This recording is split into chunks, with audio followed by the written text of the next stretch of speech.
Hello everyone, welcome back to our channel. So friends, hostel వెల్ఫేర్లో second paper 2 discussion చేసుకుందామండి. Continuation class. So friends, ఈరోజు జనాభా విద్య. ముందుగా నా ఛానల్ని ఫస్ట్ టైం చూస్తున్న వాళ్ళైతే సబ్స్క్రైబ్ చేయండి, లైక్ చేయండి, షేర్ చేయండి ఫ్రెండ్స్. లైక్ చేయడం వల్ల నా వీడియోస్ వేరే వాళ్ళకి రీచ్ అవుతాయి, బుక్స్ అవైలబుల్గా లేని వారికి యూజ్ అవుతాయి ఫ్రెండ్స్. జనాభా విద్య. విద్యలో జనాభాను గురించి అధ్యయనం చేయడాన్నే జనాభా విద్య అంటారు. ప్రపంచవ్యాప్తంగా జనాభా పెరగడం వల్ల జనాభా విద్య వెలుగులోకి వచ్చింది. జనాభా విద్య నిర్వచనం. యునెస్కో 1970లో ఆసియా ప్రాంతపు సెమినార్లో జనాభా విద్యను కుటుంబంలో, సముదాయంలో, జాతిలో, ప్రపంచంలోనూ జనాభా స్థితిని అధ్యయనం చేసి పిల్లల్లో బాధ్యతాయుతమైన వైఖరులను కలిగించే విద్యా కార్యక్రమమే జనాభా విద్య అని నిర్వచించింది. ప్రథమంగా 1935లో స్వీడన్ ప్రభుత్వం జనాభా సమస్య పరిష్కారానికి విద్య శక్తివంతమైన సాధనం అని గుర్తించింది. జనాభా విద్యా చరిత్రలో మైలురాయిగా పిలువబడే జనాభా మరియు కుటుంబ విద్యా సదస్సు 1970లో బ్యాంకాక్లో జరిగింది. యునెస్కో 1971 జనాభా విషయాలు నేర్చుకునే వారిలో సమంజసమైన, బాధ్యతాయుతమైన ఉద్దేశాలు, ప్రవర్తనను పెంపొందించడమే లక్ష్యంగా ఉన్న విద్యా కార్యక్రమమే జనాభా విద్య. ఈ లక్ష్యానికి అనుగుణంగా కుటుంబంలో, దేశంలో, జాతిలో, ప్రపంచంలోని జనాభా స్థితిని అధ్యయనం చేసి ఈ స్థితి పట్ల వారిలో హేతుబద్ధమైన, బాధ్యతాయుతమైన వైఖరులను, ప్రవర్తనను అభివృద్ధి చేసే ఉద్దేశం గల విద్య జనాభా విద్య. నెక్స్ట్, ఈ నిర్వచనము యునెస్కో ఇచ్చిందండి జనాభా విద్య గురించి. నెక్స్ట్, మున్సెల్స్ 1972 జనాభా విద్యను మానవ జనాభా పరిస్థితి, జనాభా మార్పు వల్ల ఉత్పన్నమయ్యే స్వాభావిక మానవ పరిణామాల గురించి తెలుసుకునే బోధనాభ్యాసన విధానంగా నిర్వచించారు. గోపాలరావు అధిక జనాభా పెరుగుదల వల్ల ఉద్భవించే సమస్యల పట్ల విద్యార్థులు హేతుబద్ధ నిర్ణయాలు తీసుకోవడానికి ఉపకరించే జనాభా అధ్యయనానికి తోడ్పడే విద్యా కార్యక్రమమే జనాభా విద్య. విడర్మన్ 1974 ఇతను ఏం చెప్పిండు జనాభా విద్య గురించి నిర్వచనం అంటే, ఇతను భావించినట్లు జనాభా పెరుగుదల, జాతీయ అభివృద్ధి మధ్య గల సంబంధాలను, పరిణామాలను తెలుసుకొని సరియైన నిర్ణయాలు తెలుసుకోవడంలో తోడ్పడేది జనాభా విద్య. లేన్ విలిమాన్ 1974 ప్రకారం జనాభా అధ్యయనం భౌతిక, సామాజిక, సాంస్కృతిక, ఆర్థిక, రాజకీయాలకు సంబంధించిన విషయాలు, జనాభాలో ప్రజల జీవితంపై కలిగించే మార్పులు, జనాభా గురించి తెలిపే అధ్యయనం జనాభా విద్య. వీళ్ళిద్దరు ఈ స్టేట్మెంట్ ఇచ్చారు. కొరియా విద్యాభివృద్ధి సంస్థ 1975 నిర్వచనం ప్రకారం జనాభా విద్య విద్యార్థుల్లో జనాభాకు సంబంధించిన విజ్ఞానం, నైపుణ్యాలు, ఉద్దేశాలపై సరైన నిర్ణయాలు తీసుకునే శక్తి పెంపొందించడానికి ఉద్దేశించిందే కార్యక్రమం. నెక్స్ట్, శేషగిరిరావు జనాభా పెరుగుదల వల్ల ఉత్పన్నమయ్యే సమస్యల గురించి ప్రజల్లో మెలకువలను కలిగించే విద్యా ప్రణాళిక జనాభా విద్య. పాండే 1985 అభిప్రాయంలో జనాభా విద్య మానవ వనరుల అభివృద్ధి విద్య. దీని అంతిమ లక్ష్యం ప్రజల్లో జనాభా పెరుగుదల వల్ల కలిగే సామాజిక, సాంస్కృతిక నియమాలపైన, ఆచార వ్యవహారాలపైన, విలువలపైన అవగాహనలో మార్పు తేవడం, అవసరమైన వర్గాల్లో ఈ మార్పు తేవడం వల్ల వారి వైఖరిని మార్చుకొని చిన్న కుటుంబాలు పాటించడంలో సరియైన నిర్ణయాలు తీసుకునే శక్తి కలిగిస్తుంది. జనాభా విద్య స్వభావం. జనాభా విద్య ఈ క్రింది స్వభావాన్ని కలిగి ఉంటుంది. జనాభా సమస్యను మేల్కొల్పుతుంది, జనాభా విస్ఫోటనానికి గల కారణాలను మరియు జనాభా విజ్ఞానం కలిగిస్తుంది, పరిమిత జనాభాను మెచ్చుకునే వైఖరిని విద్యార్థుల్లో పెంపొందిస్తుంది, జాతీయ అభివృద్ధికి, అంతర్జాతీయ శాంతికి, జనాభా పెరుగుదలకు మధ్య సంబంధాన్ని తెలుసుకునేటట్లు చేస్తుంది, పరిపోషిత అభివృద్ధికి, పర్యావరణ సమతుల్యానికి జనాభాకు మధ్య గల సంబంధాన్ని తెలియజేయడం, జనాభా స్థిరత్వం ప్రాధాన్యతను విద్యార్థులు గుర్తించగలిగేలా చేస్తుంది. నెక్స్ట్, జనాభా ప్రాధాన్యత. నేడు ఆధునిక కాలంలో పెరుగుతున్న జనాభా దృష్ట్యా జనాభా విద్య ప్రాధాన్యత పెరిగింది. భారతదేశ జనాభా సమస్య ఒకటి కాదు, 400 మిలియన్ల సమస్య. ఈరోజు భారతదేశానికి ఈ సమస్య ఓ పెద్ద బాంబులా తయారైందని నెహ్రూ పేర్కొన్నాడు. ఈ కింది కారణాల వల్ల జనాభా విద్య ప్రాధాన్యత పెరిగింది. కుటుంబ నియంత్రణ పథకాలు విజయవంతం చేయడం, ప్రజల సామాజిక, సాంస్కృతిక, మతపరమైన విలువలను మార్చడం, జనాభా పెరుగుదల వల్ల వచ్చే నష్టాలను తెలియజేయడం, అధిక జనాభా వల్ల కలిగే సమస్యలను తెలియజేయడం, పాఠశాల విద్యార్థుల్లో జనాభా విషయాల పట్ల అవగాహన కలిగించడం, జనాభా నియంత్రణ మార్గాలను తెలియజేయడం. జనాభా పెరుగుదలకు కారణాలు. జనాభా పెరుగుదలకు చాలా కారణాలు ఉన్నాయి. ఈ కింది కారణాలు ప్రముఖమైనవి: బాల్య వివాహాలు, జనన మరణాల రేట్ల మధ్య అంతరం, పేదరికం, ఆర్థిక కారణాలు, మత సామాజిక కారణాలు, భారతదేశం ఉష్ణమండలంలో ఉండడం, మూఢనమ్మకాలు, గర్భనిరోధక సాధనాలు లభించకపోవడం, సంతానోత్పత్తి సామర్థ్యంతో యుక్త వయసులో ఉన్న జనాభా ఎక్కువగా ఉండడం.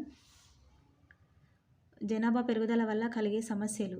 జనాభా పెరుగుదల వల్ల ఈ కింది సమస్యలున్నాయి: పేదరికం పెరుగుతుంది, నిరక్షరాస్యత, నిరుద్యోగం పెరుగుతుంది, జాతీయ ఆదాయం, తలసరి ఆదాయం తగ్గిపోతాయి, భూకమతాలు పెరిగిపోతాయి, పర్యావరణం పాడవుతుంది, వలసలు పెరుగుతాయి, అనేకమైన అనారోగ్య సమస్యలు కలుగుతాయి, సంక్షేమ కార్యక్రమాలు అమలు పరచలేము, మొదలైనవి జరుగుతాయి.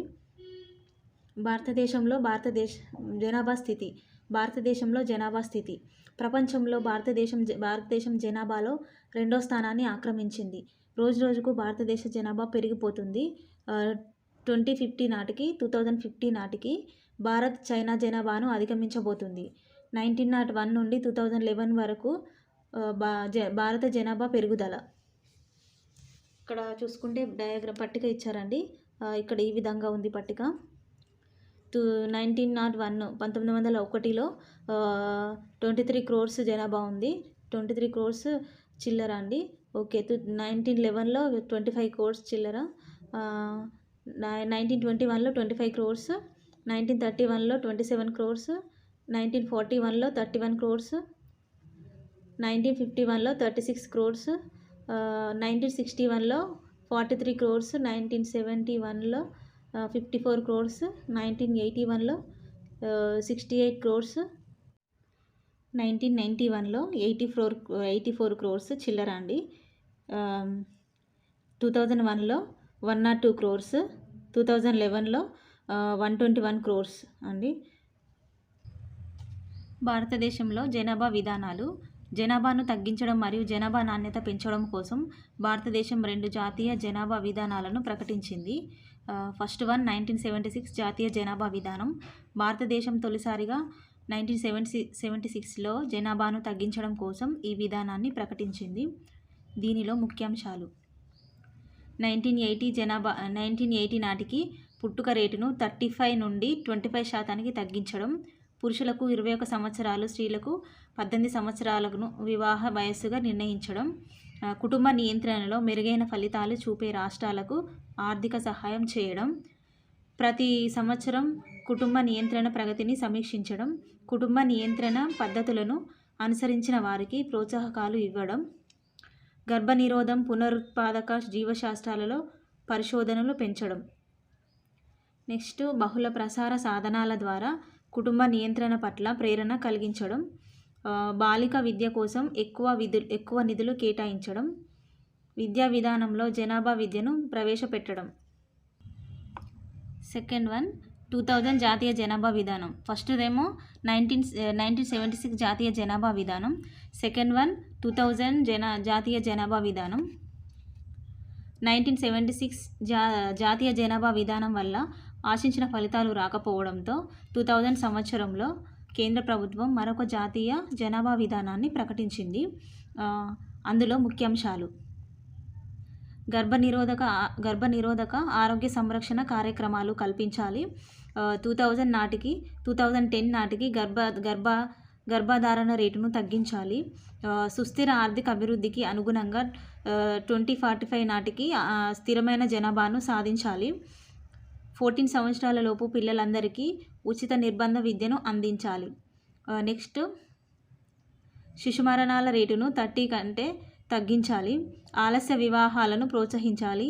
కుటుంబ నియంత్రణ పద్ధతుల గురించి అందరికీ సమాచారం అందించాలి. చిన్న కుటుంబ ప్రమాణాన్ని పెంపొందించాలి. ఎయిడ్స్ వ్యాధి వ్యాప్తిని నిరోధించాలి. విరివిగా గర్భనిరోధక మాత్రలను పంపిణీ చేయాలి.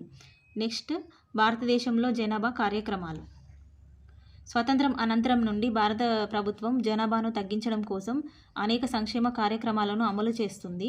వాటిలో ముఖ్యమైనవి: ప్రపంచంలోనే తొలిసారిగా 1952లో కుటుంబ నియంత్రణను అధికారికంగా ప్రకటించింది. కుటుంబ నియంత్రణలో అక్షరాస్యత ప్రముఖ పాత్ర వహిస్తుందని మహిళా అక్షరాస్యత చర్యలు తీసుకుంటుంది.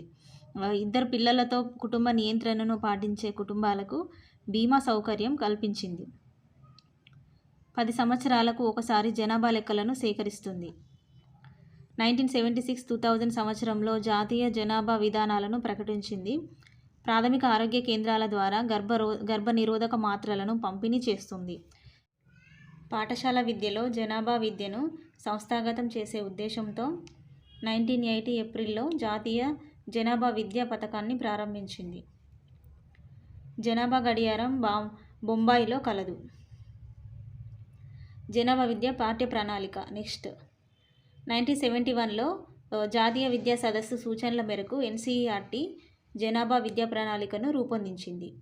జనాభా విద్యా ప్రణాళికలోని అంశాలు: ఫస్ట్ 1 జనాభా పెరుగుదల, 2 జనాభా ఆర్థికాభివృద్ధి, 3 జనాభా ఆరోగ్యం పోషణ, 4 జనాభా జైవిక కారణాలు, 5 జనాభా కుటుంబ జీవనం, 6 జనాభా ఆచరణాత్మక ప్రాధాన్యత. నెక్స్ట్ జనాభా విద్యా పథకం. జనాభా ఆవశ్యకతను విద్యార్థులకు తెలియజేయడానికి విద్యలో జనాభాను అంతర్భాగం చేయాలనే ఉద్దేశంతో 1980 ఏప్రిల్లో ఈ కార్యక్రమాన్ని ప్రారంభించింది. ఇది దేశమంతా అమలవుతుంది. ఈ కార్యక్రమ వ్యయాన్ని ఐక్యరాజ్య సమితి జనాభా నిధి సమకూరుస్తుంది. ఈ పథకం లక్ష్యాలు: విద్యా విధానంలో జనాభా విద్యను భాగం చేయడం. సెకండ్ పాయింట్ జనాభా విద్యను పాఠశాల విద్యలో సంస్థాగతం చేయడం. థర్డ్ పాయింట్ జనాభా పెరుగుదలకు ఆర్థిక అభివృద్ధికి సంబంధం కలదని విద్యార్థులకు తెలియజేయడం. విద్యార్థులలో జనాభా పట్ల ఆశించిన వైఖరులను పెంపొందించడం. వివిధ విద్యా సంస్థలకు అవసరమైన పాఠ్య ప్రణాళికను మెటీరియల్ను తయారు చేయడం. నెక్స్ట్ ఈ పథకాన్ని దేశ స్థాయిలో జాతీయ విద్యా పరిశోధన శిక్షా మండలి, రాష్ట్ర స్థాయిలో రాష్ట్ర విద్యా పరిశోధన మండలి అమలు ఏజెన్సీలుగా ఉంటాయి. ఇక్కడ ఈ పథకాన్ని దేశ స్థాయిలో జాతీయ విద్యా పరిశోధన శిక్షణ మండలిగా ఉంటుంది. దేశ స్థాయిలో, రాష్ట్ర స్థాయిలో రాష్ట్ర విద్యా పరిశోధన మండలిగా ఉంటుంది.